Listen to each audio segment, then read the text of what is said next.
নমস্কার বন্ধুরা, সুবচনের সাহিত্য সভায় আপনাদের স্বাগত জানাই।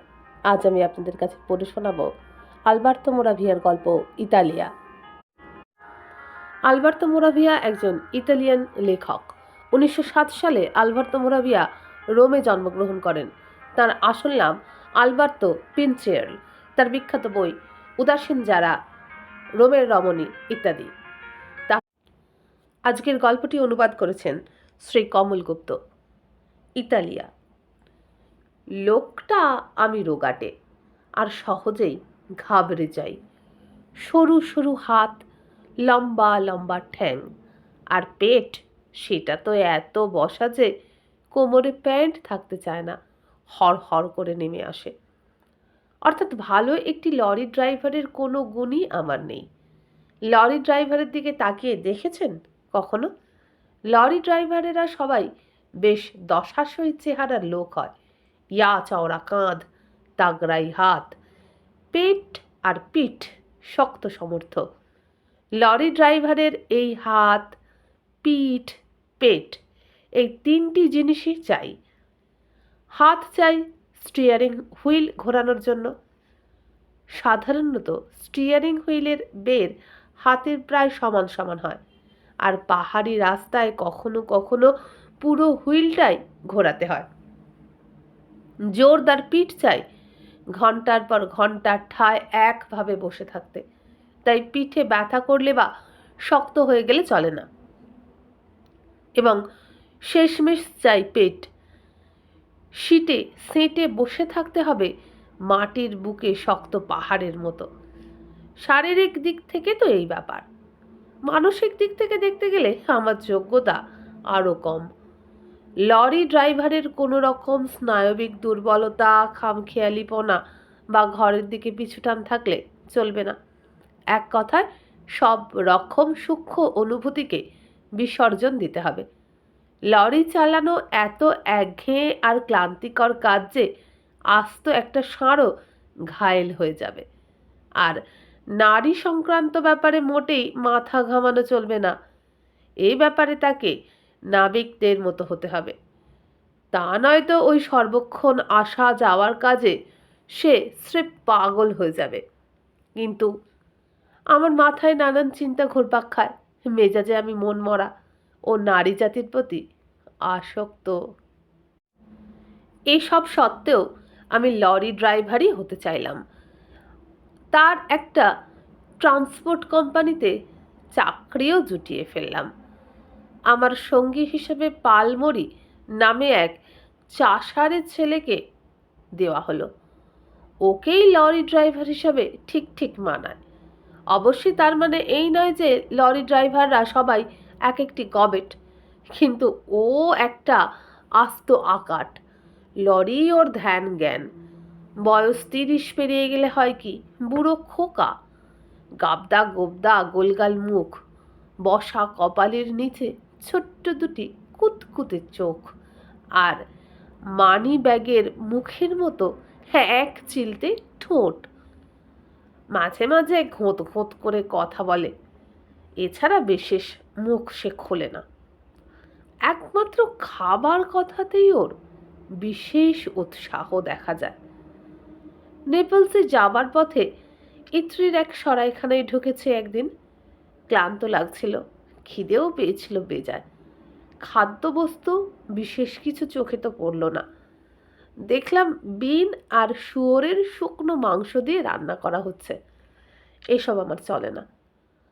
পালমরি কিন্তু 2 প্লেট সামনে দিল, তারপর চেয়ারে হেলান দিয়ে এমনভাবে সামনের দিকে তাকিয়ে রইল যেন গভীর কিছু ভাবছে। শেষে বলে ফেলল, আরও 4 প্লেট ওড়াতে পারি।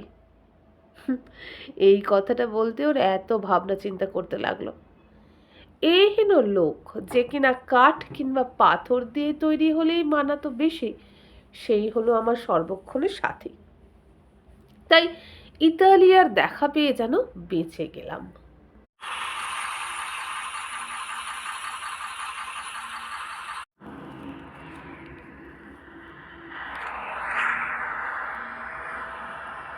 সেই সময়টাতে আমরা রোম নেপলস সড়কে যাতায়াত করছি।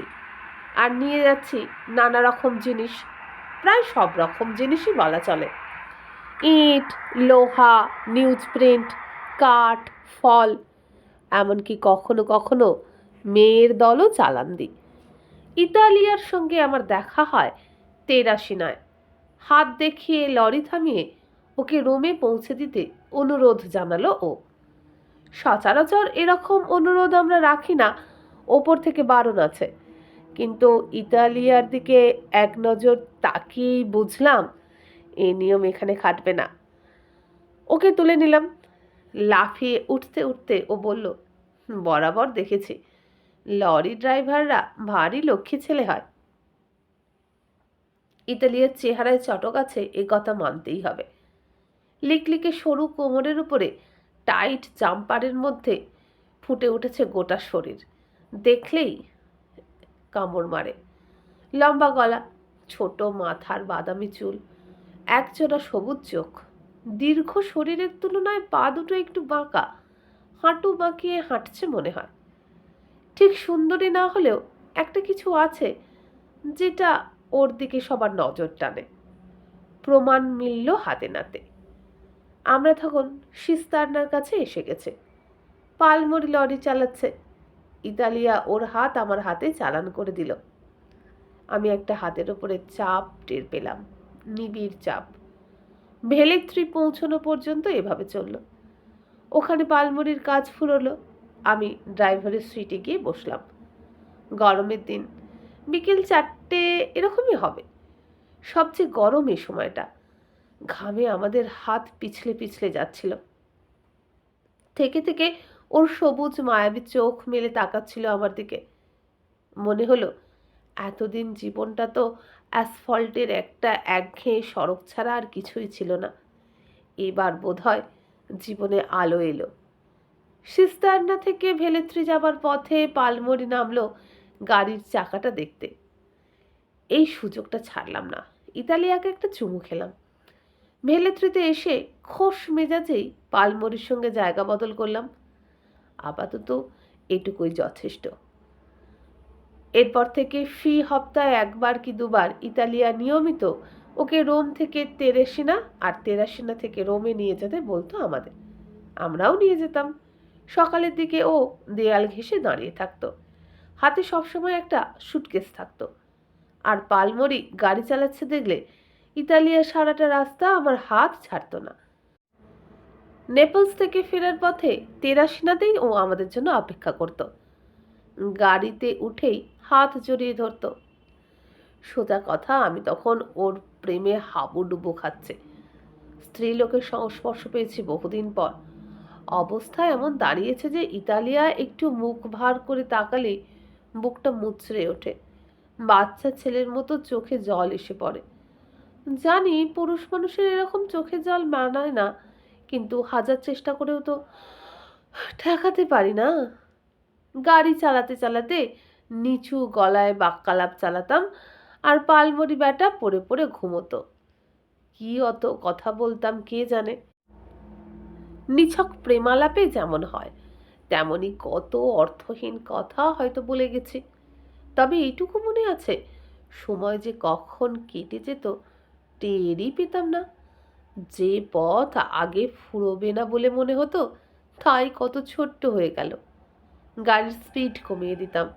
এমনকি গরুর গাড়িও পাশ দিয়ে বেরিয়ে যেত। জায়গায় পৌঁছাতাম অবশ্য সময় মতোই। ইতালিয়া নেমে পড়তো। রাত্রিরে খুব মজা হতো। লরি যেন আফসে চলতো।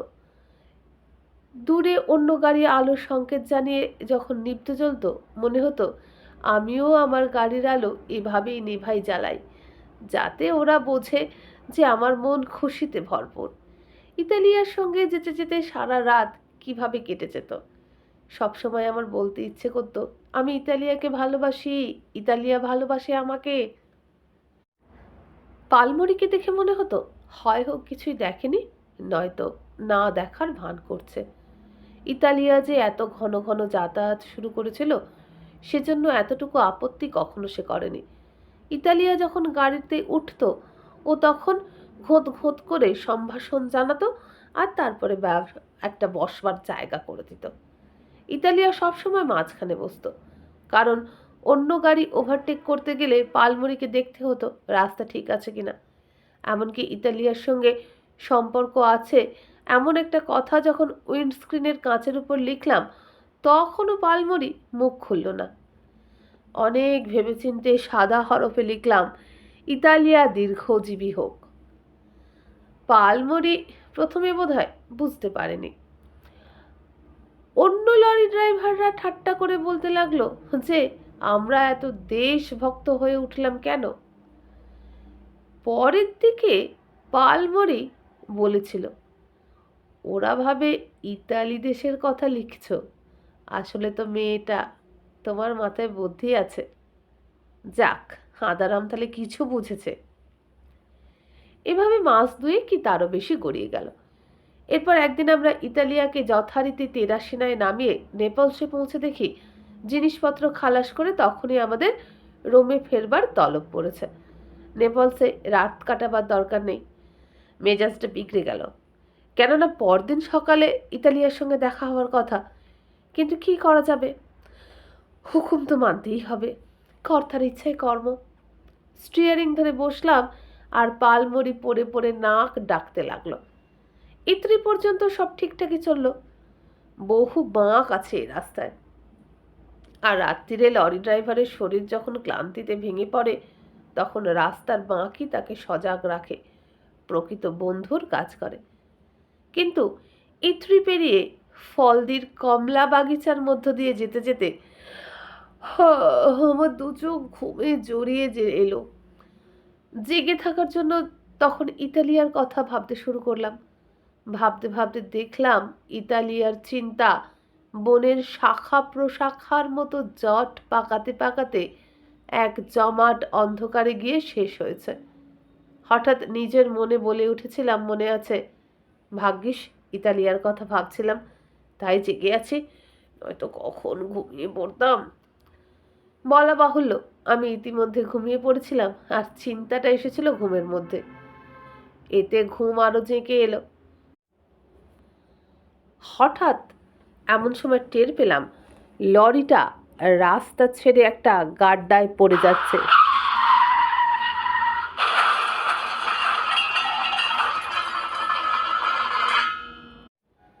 পেছনের ট্রেলারটা উল্টে গিয়ে প্রচণ্ড ঝাঁকুনির সঙ্গে আওয়াজটা কানে এলো।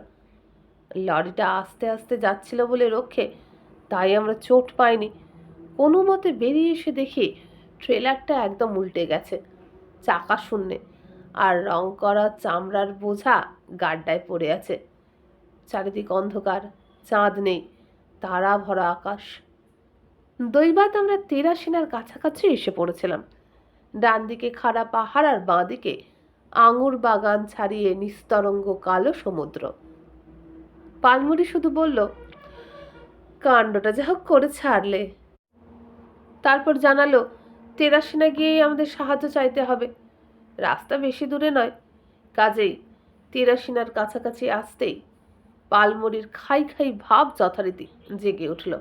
বলল, ব্রেকডাউন ক্রেন আসতে বেশ কয়েক ঘন্টা লেগে যাবে, তাই ততক্ষণে আমরা একটা সরাইখানায় ঢুকে কিছু খেয়ে নিতে পারি। শহরে পৌঁছে একটা সরাইখানার খোঁজে লেগে গেলাম, কিন্তু ওই সারা রাত্রিরে একটি মাত্র কাফে ছাড়া আর সব দরজায় তখন ঝাঁপ পড়ে গেছে। কাফেটাও বন্ধ হব হব করছে। সমুদ্রমুখী ছোট একটা রাস্তা ধরে কিছু দূর হাঁটতেই একটা আলো আর সাইনবোর্ড লাগানো দরজা নজরে পড়ল। মন আমাদের আশায় দুলে উঠল। পা চালিয়ে এগিয়ে গিয়ে দেখি একটা সরাইখানাই বটে, তবে দেখলাম খড়খড়ি নেমে যাচ্ছে, দোকান বন্ধ হবার মুখে। কাঁচের খড়খড়ি পড়লেও ফাঁক দিয়ে দেখা যায়, আর ফাঁক দিয়ে চোখ পড়তেই আমাদের মনটা লাফিয়ে উঠল। অনেকটা গ্রাম্য সরাইখানার মতো বড়সড় একটা ঘরে একটা কাউন্টার আর কিছু টেবিল রয়েছে দেখলাম। চেয়ারগুলো সব টেবিলের উপর উল্টে রাখা হয়েছে। মাঝখানে বিরাজমানা ইতালিয়া স্বয়ং ঝাঁটা হাতে ঘর পরিষ্কার করছে। ঘরের একধারে কাউন্টারের পিছনে একটা কুঁজো মতো লোক দাঁড়িয়ে রয়েছে। ইতালিয়া ঘর ঝাঁট দিচ্ছে। হঠাৎ কুঁজো লোকটা নিজের জায়গা থেকেই কি যেন বলল। ইতালিয়া ঝাঁটা কাউন্টারের গায়ে হেলান দিয়ে রেখে গলা জড়িয়ে ধরে লোকটিকে একটা চুমু খেলো। ফের ঝাঁটা নিয়ে ঘর ঝাঁট দিতে শুরু করলো। দেখে মনে হলো যেন ইতালিয়া নাচছে। কুঁজোটা কাউন্টার থেকে নেমে এসে ঘরের মাঝখানে দাঁড়ালো। ভালোভাবে দেখে বুঝলাম লোকটা জাহাজি লোক। পায়ে স্যান্ডেল, পরনে নীল রঙা ছেলেদের ট্রাউজার আর বুক খোলা শার্ট। লোকটা দরজার কাছে আসতেই আমরা সরে দাঁড়ালাম। লোকটা কাঁচের দরজাটা খুলে ভেতর থেকে খড়খড়ি ফেলে দিল। এ যে দেখেও বিশ্বাস হয় না, আমি বললাম। পালমুড়ি শুনে বলল, তাই বটে। ওর বলার ধরনে যেন একটা তিক্ততার আভাস পেলাম। অবাক হলাম। গ্যারেজে গিয়ে লরিটাকে খাড়া করে ছড়িয়ে পড়া চামড়া ফের তুলে বাকি রাতটা কেটে গেল। ভোরবেলা রোমের রাস্তায় পাড়ি জমাতে পালমুড়ি মুখ খুলল।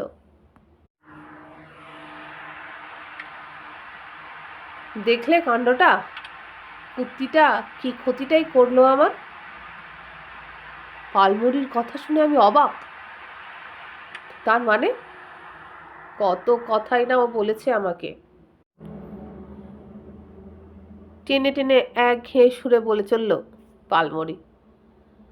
যাতায়াতের সময় সবসময় তো ওর হাত আমার হাতেই থাকতো। আমি ওকে বিয়ে করব বলেছিলাম।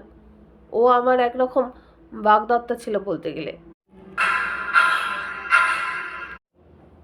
পালমুড়ির কথা শুনে তো আমার চক্ষু স্থির। চুপ করে রইলাম। পালমুড়ি বলে চলল, কত সুন্দর সুন্দর উপহারই না দিয়েছি। প্রবালের একটা নেকলেস, সিল্কের স্কার্ফ, পাতলা চামড়ার একজোড়া জুতো। মায়েরই বলছি, ওকে আমার দারুণ ভালো লাগতো। তাছাড়া আমার সঙ্গে ওকে খাসা মানাতো। এমন হারামি কে জানতো। পালমুড়ি আপন মনে গজগজ করে চলল। ভোর তখন সবে ফুটছে, আর আমাদের লরি ছুটছে রোমের দিকে। বুঝতে বাকি রইল না, ইতালিয়া আমাদের দুজনকেই ঠকিয়েছে। আর এই করে রেলের টিকিটের পয়সা সে বাঁচিয়েছে। যা আমারই মনের কথা, সেই কথা পালমুড়ির মুখে শুনতে খুব খারাপ লাগছিল। তাছাড়া যার মুখে কথাই জোগাতো না, তার মুখে এত কথা কেমন বেমানান ঠেকছিল। শেষকালে আর থাকতে না পেরে বললাম, দয়া করে এবার থামো তো। ওই তো হারগিলের মতো চেহারা, ওর কথার অত দরকার কিসের? ঘুমোতে দাও। বেচারা পালমুড়ি জবাবে বলল, তা থামছি, কিন্তু মন মানে কই। তবে এরপরে সারা রাত ও আর মুখ খোলেনি। এই ঘটনা দীর্ঘদিন পরেও পালমুড়ি মন মরা হয়ে রইল। আমার জীবনে ফিরে এলো আগের জীবনের সেই রাস্তা, যে রাস্তা আর ফুরোতে চায় না। একদিন দেখলাম ঠিক নেপলস রোডের ওপরেই ইতালিয়া এক মদের দোকান খুলে বসেছে। সেদিনই লরি চালানো ছেড়ে দিলাম। দোকানের নাম দিয়েছে লরি ড্রাইভারের পান্থপাদব। পান্থপাদব বই কি, বলা বাহুল্য আমরা কোনোদিনই ওই পান্থপাদবের তলায় গিয়ে আশ্রয় নিইনি। তবে যখন চোখে পড়তো কাউন্টারের পিছনে দাঁড়িয়ে আছে ইতালিয়া, আর কুঁজোটা ওর হাতে মদের বোতল আর গেলাস তুলে দিচ্ছে একে একে, তখন বুকটা টনটন করে উঠত। নিজেকে সরিয়ে নিলাম আমি। ইতালিয়া দীর্ঘজীবী হোক, এই লেখাটা লরিটাতে এখনো আছে, এবং ও পথে লরিটা এখনো চলে। আমি আর লরি চালাই না, চালায় পালমুড়ি। বন্ধুরা, এখানে শেষ হয়ে গেল আজকের গল্প আলবার্তো মোরাভিয়ার ইতালিয়া। যদি ভালো লাগে তাহলে একটা লাইক, শেয়ার এবং আমার চ্যানেলে সাবস্ক্রাইব করবেন। আর যদি এরকমই আরও গল্প শুনতে চান তাহলে এই ভিডিওর নিচে যে বারে আমার চ্যানেলের নাম দেওয়া আছে সেখানে ক্লিক করুন। ক্লিক করলেই পেয়ে যাবেন হোম পেজ। হোম পেজে পাবেন প্লেলিস্ট। প্লেলিস্টে গেলে আজ পর্যন্ত যত গল্প আমি আপলোড করেছি সবই থরে থরে সাজানো পাবেন আপনাদের জন্য। সেগুলোই শুনুন যতক্ষণ না নতুন গল্প আনি। আর আজকে আমি বিদায় নিলাম। নমস্কার।